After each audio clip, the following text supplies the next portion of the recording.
Shalom, saudara-saudari yang dikasihi Kristus. Jumpa kita pada kesempatan ini melalui renungan harian GKI Kuitang. Hari ini 19 Agustus 2024 bersama saya Pendeta Emeritus Arti Sembiring. Bahan firman Tuhan yang kita renungkan pada kesempatan ini terambil dari kitab Ulangan. Ulangan pasal 5 ayat 4 sampai 7. Saya bacakan untuk kita demikian firman Tuhan ini. Tuhan berbicara dengan kamu berhadapan muka di gunung dari tengah-tengah api. Adapun waktu itu aku berdiri antara Tuhan dan kamu untuk memberitahukan firman Tuhan kepadamu, sebab kamu takut kepada api dan kamu tidak naik ke gunung.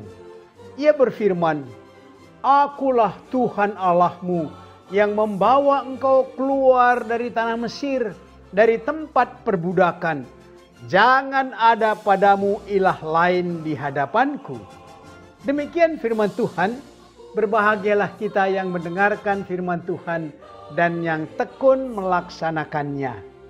Dari ayat ini, tema kita berbunyi Undang-Undang Dasar Negara. Saudara-saudari yang dikasihi Kristus, bulan Agustus ini menjadi istimewa bagi kita yang berpusat 17 Agustus, Hari Proklamasi Kemerdekaan Indonesia.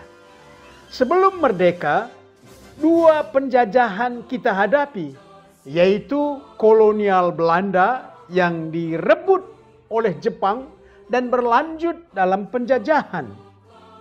Bagaimanapun Jepang melihat tekad pemuda pejuang bangsa Indonesia, yaitu Indonesia harus merdeka. Maka oleh Jepang dibentuklah Badan Penyelidik Usaha-usaha Persiapan Kemerdekaan oleh Jepang. Dan badan ini makin maju. Jepang melihat tekad pemuda Indonesia harus merdeka. Maka dalam kemajuan ini, Jepang membubarkan badan ini dan diganti dengan Panitia Persiapan Kemerdekaan Indonesia atau PPKI yang tetap dalam pengawasan Jepang. Kalaupun merdeka, Jepang mau supaya tetap menjadi pelindung Republik Indonesia yang merdeka itu. Dari dua negara yang menjajah menjadi pengalaman yang berharga sehingga PPKI ini merumuskan dasar negara yang disampaikan oleh Insinyur Soekarno dalam pidatonya di depan PPKI pada tanggal 1 Juni 1945. Kemudian tanggal ini ditetapkan sebagai tanggal lahirnya Pancasila. Dengan demikian, dasar negara yang dikemukakan berdasarkan ideologi satu politik ditolak. Dan juga berdasarkan satu agama juga ditolak. Jepang ternyata bertekuk lutut kalah perang dalam perang Pasifik. Maka semua negara jajahan Jepang diserahkan kepada tentara sekutu, termasuk Indonesia. Tetapi di tengah kekuasaan sekutu ini, pada tanggal 17 Agustus 1945, Indonesia memproklamirkan kemerdekaannya. Setelah proklamasi, maka dengan gerak cepat Indonesia menyatakan undang-undang dasar negara yang diproklamasikan itu di depan PPKI, yang termasuk itu adalah pekerjaan yang dirumuskan oleh PPKI pada tanggal 18 Agustus.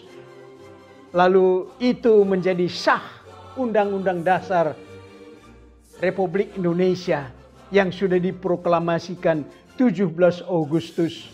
Maka berdirilah sebuah negara yang sudah dilengkapi dengan Undang-Undang Dasar. Kita bersyukur kepada Tuhan, yaitu Pancasila sebagai dasar negara Republik Indonesia. Bangsa Israel selama di Mesir, negara mereka ialah Mesir. Undang-undang yang menata kehidupan mereka adalah undang-undang kerajaan Mesir. Maka tiba saatnya mereka merdeka dengan tangan Tuhan yang teracung melawan Mesir. Maka mereka keluar menuju tanah leluhur, yaitu negeri Kanaan. Perjalanan mereka telah sampai di daerah Sinai. Maka tibalah saatnya Tuhan mau memberikan undang-undang yang menata kehidupan mereka. Nas renungan kita tadi menunjukkan 10 hukum sebagai undang-undang dasar kehidupan umat Israel yang meliputi tuntunan membangun dan memelihara hubungan dengan Tuhan dan dengan sesama. Undang-undang ini dilengkapi secara rinci yang semua tercakup dengan hukum Taurat. Kita sangat bersyukur hukum Taurat ini telah digenapi oleh Yesus. Sebagai penggenap hukum Taurat oleh Yesus yang disimpulkannya dengan hukum kasih. Hukum kasih tidak hanya satu ajaran yang diingat, dihafal, tetapi dijalani. Digenapi oleh Yesus dengan mengorbankan diri walaupun disalib. Saudara-saudari, kemerdekaan Republik Indonesia kita syukuri dengan Pancasila sebagai dasar negara kita, dan kemerdekaan dalam Kristus kita amalkan dengan kasih di dalam Kristus. Mari kita aplikasikan renungan ini dengan pokok berikut. Pertama, hal apa yang Anda harapkan saat kita merayakan kemerdekaan Republik Indonesia ke-79 ini? Yang kedua, oleh kasih Kristus yang memerdekakan kita, bagaimana Anda mengamalkannya? Yang ketiga, apakah Anda memiliki dasar lain untuk kemerdekaan dari belenggu dosa? Mari berdoa. Bapa kami yang di sorga, sebagai rakyat negeri ini kami bersyukur proklamasi Republik Indonesia sudah genap 79 tahun. Karuniakan hikmat kepada pemerintah dan rakyat negeri ini untuk menjaga dan membangun negeri ini mencapai kesejahteraan sosial bagi seluruh rakyat. Kami mohon dalam nama Yesus Kristus. Amin.